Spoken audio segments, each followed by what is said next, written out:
If you've ever wondered where the Republic of Gilead actually came from, or who the real woman is behind the dystopian prophecies, you're about to find out, and trust me, the truth is far stranger, funnier, darker, and more magical than anything you've imagined. Today, we're opening a book that readers have been waiting for literally half a lifetime. A book that is not quite a memoir, not quite an autobiography, but something far more intimate and unsettling. It is Margaret Atwood's Book of Lives, a memoir of sorts. Now, let's pause for a second. Atwood is 85 years old. She has written over 60 books across 6 decades, novels, poems, essays, children's books, TV scripts, you name it. But this is the first time she has turned her forensic, mischievous, razor-blade-sharp mind on the most complicated character she has ever created, herself. This isn't just a chronological list of events. It's not, I was born here, I did that, then I wrote this. No, Atwood gives us a layered, shifting, multi-perspective self-portrait, like a biography written through mirrors. She plays with memory the same way she plays with world-building, bending it, testing it, questioning it, illuminating the dark spaces between what happened and what it felt like. By the time we're done, you'll understand how a barefoot little girl the family called Peggy Nature became the brilliant, terrifying, witty, universe-building force called Margaret Atwood. And you'll see how the blurred edges between her life and her imagination created the dystopias, the warnings, and the characters we still talk about today. So let's dive in. Part 1. The Forest and Peggy Nature. To understand Margaret Atwood, you must first understand the forest. Not the cottagecore, Pinterest version. Know the real forest. Cold lakes, carnivorous insects, endless trees, and silence so loud it feels alive. The memoir doesn't open in a classroom, a city, or a cozy home. It begins in the remote wilderness of northern Quebec in the 1940s, where Atwood spent much of her childhood. Her father was an entomologist, an insect scientist.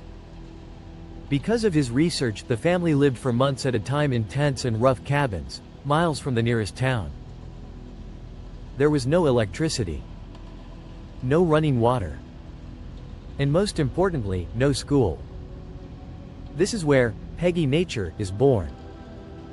Atwood describes a childhood that feels almost mythic. She grew up cataloging insects, dissecting frogs, learning to gut fish, and navigating a world where the rules of society simply didn't apply because society was nowhere around. There were books. There were trees. There were animals. There were bugs. And there was silence, the kind of silence in which imagination either dies or becomes something monstrous and magnificent. This is layer 1 of the self-portrait. Atwood argues that this isolation is what made her into a watcher. When you grow up with nothing but nature in your own mind, you learn to observe before you interact. You learn to pay attention to patterns. And you learn to understand the world the way a scientist does, by taking it apart. This scientific detachment, the careful, almost cold examination of human behavior, became the backbone of her writing. She doesn't write about society with sentimentality. She writes about it like someone dissecting a creature to understand how it breathes, how it dies, and what it fears. Her vision of nature is never soft or nostalgic.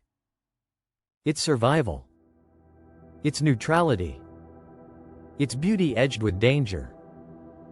And this worldview flows directly into works like Survival, the MaddAddam trilogy, and even the emotional sterility of Gilead.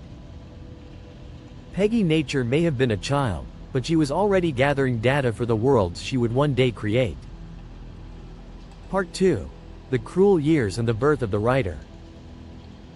And then, the forest ends. The memoir shifts abruptly as the family returns to urban life in 1950s Toronto. And just like that, Peggy Nature, the wild, self-contained scientist child, is dropped into the unforgiving social jungle of junior high school. Atwood describes this era with brutal honesty. She calls herself a flat-chested weirdo, with frizzy hair, thick glasses, and zero understanding of the social hierarchies that ruled teenage girlhood. It's an environment she was not prepared for, and the result is predictable: she becomes prey. This section is one of the most intense parts of the entire book. Atwood dissects the psychological warfare of adolescent girls with clinical precision.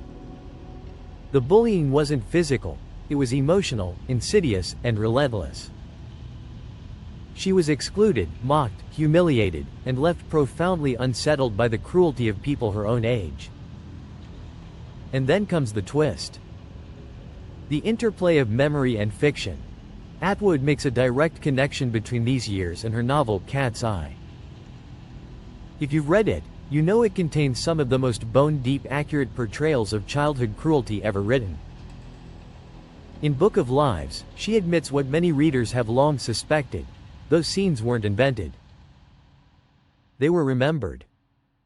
But here's the fascinating part: Atwood doesn't present herself as a helpless victim.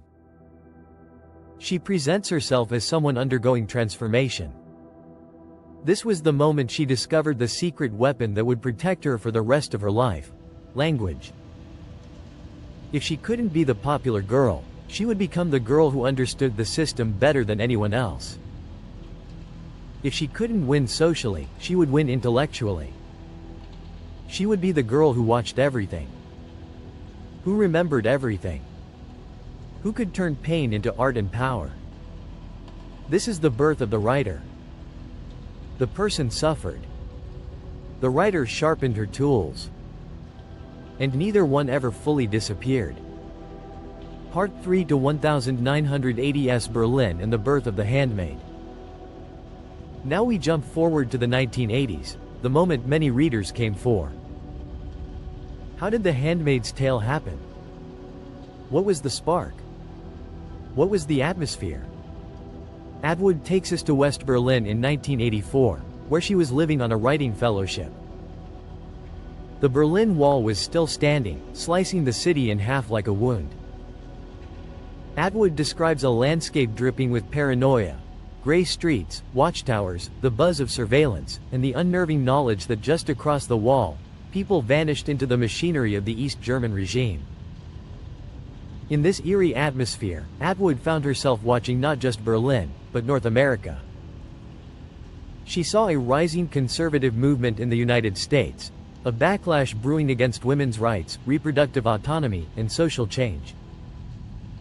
And suddenly, everything clicked. She began writing The Handmaid's Tale on a rented typewriter, surrounded by the echoes of real systemic oppression, not imagined, not hypothetical, but historical and present. One of the most important clarifications she makes is this: The Handmaid's Tale was never meant to be a prediction. It was a collage of things that had already happened. Forced reproduction, state surveillance, the policing of women's bodies, theocratic rule, historical purges, totalitarian control. All of it existed somewhere in history, it just hadn't existed in the same place at the same time. She took the past and rearranged it into the future. This is Atwood as the political prophet, not because she sees the future, but because she recognizes patterns. She watches, remembers, and reconstructs. Her imagination is historical memory wearing a new dress. Part 4. The Two Margarets, Duality. As the memoir moves toward its final arc, Atwood reveals one of its most vulnerable themes: the duality of self. There are, she insists, two different Margarets. One, Margaret the writer, the public figure, the icon, the sharp, intimidating intellectual presence on TV screens and literary stages. The woman whose words can slice through hypocrisy like a scalpel.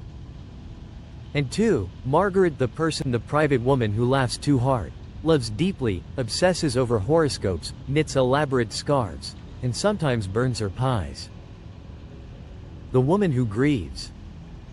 The woman who doubts. The woman who wonders. This dual portrait reaches its emotional peak when she writes about her late partner, Graham Gibson. Their relationship was not just romantic. It was bohemian, adventurous, intellectual, and tender. They lived like co-conspirators, collaborators, two artists building a life stitched together with books, humor, and wilderness. His death revealed something raw, the Margaret that hurts. The Margaret that is not made of steel or metaphor, but of flesh and memory. She also confesses to being fascinated by the supernatural, tarot, palmistry, ancestral whispers.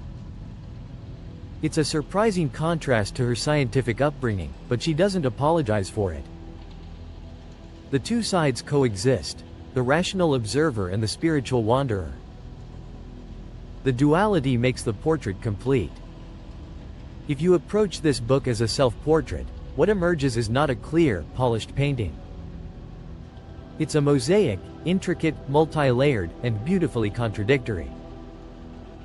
You can see the feral forest child, the bullied outsider, the political observer, the grieving partner, the scientist, the mystic, the prophet, the prankster, the historian, and the creator herself. Atwood shows us that imagination is not magic, it's memory rearranged. She didn't conjure her worlds out of nothing. She built them out of the fragments of her own life, the fears that shaped her, and the history she lived through. Book of Lives refuses to be just one thing, because Margaret Atwood refuses to be just one thing. If you've read Atwood before, I'd love to know, or if you'd like to get more summaries of some of her books, let us know in the comments. Does her backstory change how you see The Handmaid's Tale, Cat's Eye, or Oryx and Crake?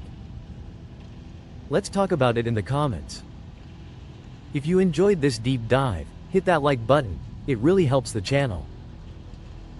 And if you want more cinematic, thoughtful breakdowns of the books that matter, subscribe and ring the bell here at the summary shelf.